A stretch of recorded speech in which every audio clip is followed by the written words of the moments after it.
형제자매 여러분 안녕하세요. 오늘은 5월 7일 화요일 다양한 사람을 대하는 바른 자세라는 제목으로 디모데전서 5장 1절부터 16절까지를 묵상합니다. 1절 늙은이를 꾸짖지 말고 권하되 아버지에게 하듯 하며 젊은이에게는 형제에게 하듯 하고 늙은 여자에게는 어머니에게 하듯 하며 젊은 여자에게는 온전히 깨끗함으로 자매에게 하듯 하라.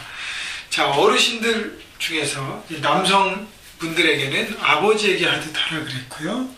그리고 그 여성들에게는 어머니에게 하듯 하고, 그 다음에 젊은 남자들에게는 형제에게 대하듯 하고, 젊은 여성들에게는 깨끗함으로 자매에게 하듯 하라. 다른 마음을 품지 않고 정말 순결한 마음으로 자매에게 대하듯 하라는 것이죠. 결국 아버지, 어머니, 형제, 자매라 얘기하는 것은 우리가 한 공동체에서 한 교회 안에서 만나는 모든 사람들을 가족처럼 대하라는 것입니다.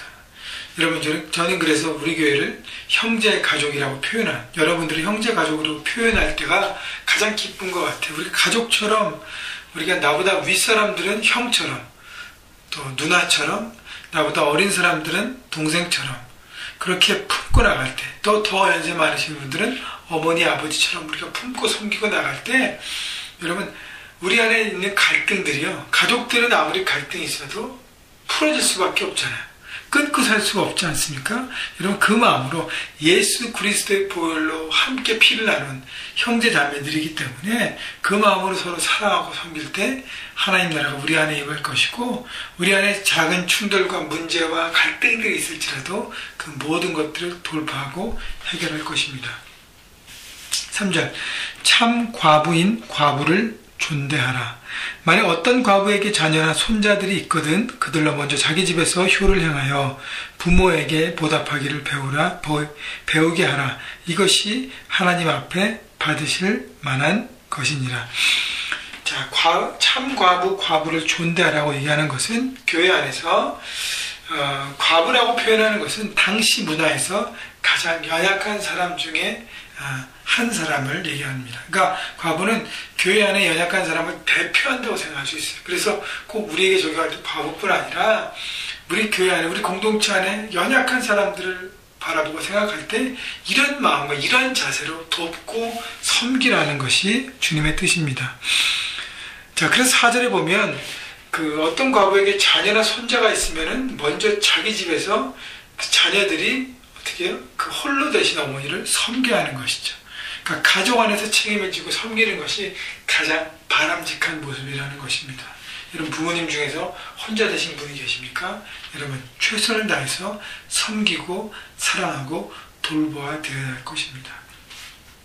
5절 참 과부로서 외로운 자는 하나님께 소망을 두어 주야로 항상 간구와 기도를 하거니와 향락을 좋아하는 자는 살았으나 죽었느니라. 자, 그래서 홀로 된 여인들이 이제는 홀로 된 남자나 여자나 마찬가지인데요, 하나님을 바라보고 인생을 마무리하지 않고 자꾸 주변에 어떤 즐거운, 우리는 어떤 거기에만 있으면 우리는 영적으로 죽어간다는 것입니다. 자, 그렇기 때문에 7절 내가 또한 이것을 명하여 그들로 책망받을 것이 없게 하라. 누구든지 자기 친족 특히 자기 가족을 돌보지 아니하면 믿음을 배반한 자요 불신자보다 더 악한 자니라. 여러분, 불신자도 그렇게 하는데 크리스찬이라면, 주님의 사랑을 받은 자라면 여러분, 돌봐야 될 가족이 있고 친척이 있고 형제자매도 있고 사촌들이 있다면 우리가 신경 쓰고 돌봐야 될 부분이 있는 것이죠. 여러분, 그래서 가장 먼저 돌아봐야 될 것이, 우리가 크리스찬으로서 내 친척과 내 주변 가족들 중에서 하나님을 모르는 잃어버린 영혼이 누군가를 생각해 보십시오. 그래서 먼저 중보하고 기도하고 애끓는 마음으로 섬길 것입니다. 자, 그리고 어떤 경제적으로 어렵고 여러 가지 어려움이 있다면 내가 할 수 있는 최선에서 돌보고 섬겨야 할 것입니다. 9절 과부로 명부에 올린 자는 나이가 60이 덜 되지 아니하고 한 남편의 아내였던 자로서 선한 행실의 증거가 있어 혹은 자녀를 양육하며 혹은 나그네를 대접하며 혹은 성도들의 발을 씻으며 혹은 환난당한 자들을 구제하며 혹은 모든 선한 일을 행한 자라 할 것이요. 자, 과부로 교회 구제 명목에 리스트에 올라갈 조건을 얘기합니다. 다시 얘기하면 정말로 덕스럽게 살아가는 사람들이 존경과 사랑을 받고 섬김을 받을 만하지, 엉망진창으로 어떤 사람들은 거기에 대한 책임을 지고 고통과 고생을 해봐야 한다는 것입니다. 그것이 하나님의 가르침이에요. 그래서 온전하게 교회가 책임져야 될 과거 리스트는 바로 이것이라는 것이죠. 60세가 넘고 정말 육체적으로 연약해서 도움이 필요하고 또 한 남편의 아내였다는 것은 한 번 결혼한 다음에 사별하거나 이별한 다음에 혼자 정조를 지킨 것이죠. 그 다음에 어떻게 선한 행실의 증거가 있다는 거예요. 다른 사람을 돌보고 섬기고 했던 모든 것들의 보상을 교회가 하라는 것이죠. 여러분, 그래서요, 한 사람이 사랑받을 만한 자격이 있습니다. 십자가의 사랑을 우리는 먼저 거저 사랑을 받았어요. 그러면 우리가 섬겨야 할 것이죠. 그래야 섬김도 받을 수 있는 것입니다. 여러분, 그래서 섬김을 받는 것에만 집중하는 나나나 인생이 아니라 내 주변에서 내가 섬기고 사랑하고 품어야 될 사람이 누군지를 돌아보시고 주님의 사랑과 섬김을 가지고 달려가십시오. 11절 젊은 과부는 올리지 말지니 이는 정욕으로 그리스도를 배반할 때에 시집가고자 하미니 처음 믿음을 저버렸으므로 정죄를 받느니라. 자, 이거는 그런 거야. 당시 문화에서 과부가 제가하고 이런 부분들이 당시에는 그렇게 통용되지 않았잖아요. 그냥 홀로 수조를 지켜야 되잖아요.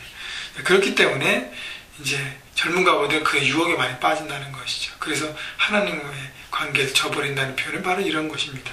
자, 그렇기 때문에 뭐라 그러냐면 13절 또 그들은 게으름을 익혀 집집으로 돌아다니고 게으를 뿐 아니라 쓸데없는 말을 하며 일을 만들며 마땅히 아니할 말을 하나니 그러므로 젊은이는 시집가서 아이를 낳고 집을 다스리고 대적에 비방할 기회를 조금도 주지 말기를 원하노라.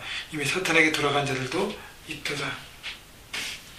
결국은 뭐냐면 젊은 과부들은 빨리 재가를 하라는 것이죠. 홀로 있으면서 이 사람 저 사람 만나면서 성적인 어떤 타락과 어떤 혼미함에 살지 않고 빨리 재가해서 가족을 갖고 그 안에서 건강한 삶을 살라고 얘기하는 것입니다. 12절 만일 믿는 여자에게 과부 친척이 있거든 자기가 도와주고 교회가 짐지지 않게 하라. 이는 참 과부를 도와주게 하려니라. 그래서 교회가 섬기기 전에 내 친척이 있으면 그 친척들이 다 섬겨야 한다는 것이죠. 다시 얘기하면 내 안에 가족과 친척 중에 도움 필요한 사람들 우리가 책임지고 섬겨야 한다는 것이죠. 이기적이 되지 말고요. 그리고 교회 공동체 자체가 연약한 사람들을 책임지려는 마음과 사랑을 하여야 할 것입니다. 여러분, 그래서요, 우리 한 사람 한 사람이 나 혼자 잘 사는 것에 집중하지 않고 눈을 돌아서 다른 사람들을 바라보고 그들의 필요와 아픔들을 품고 나갈 때 하나님의 교회가 거룩한 하나님의 교회가 되고 하나님 나라가 될 것입니다. 여러분, 그래서 먼저 여러분 혈육들을 돌아보시고 그리고 우리 영적인 가족들, 우리 형제 가족들 돌아보시면서 함께 세워져 가십시다.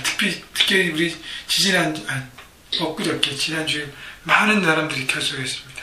여러분, 그들에서 중보하고요, 그들의 아픔들을 품고요, 그들의 힘든 부분들을 함께 고려하면서 함께 격려하고 아름다운 공동체를 만드는 저와 여러분 되기를 주님의 이름으로 축복하고요. 오늘 하루도 그렇게 살아가는 여러분 되기를 바랍니다.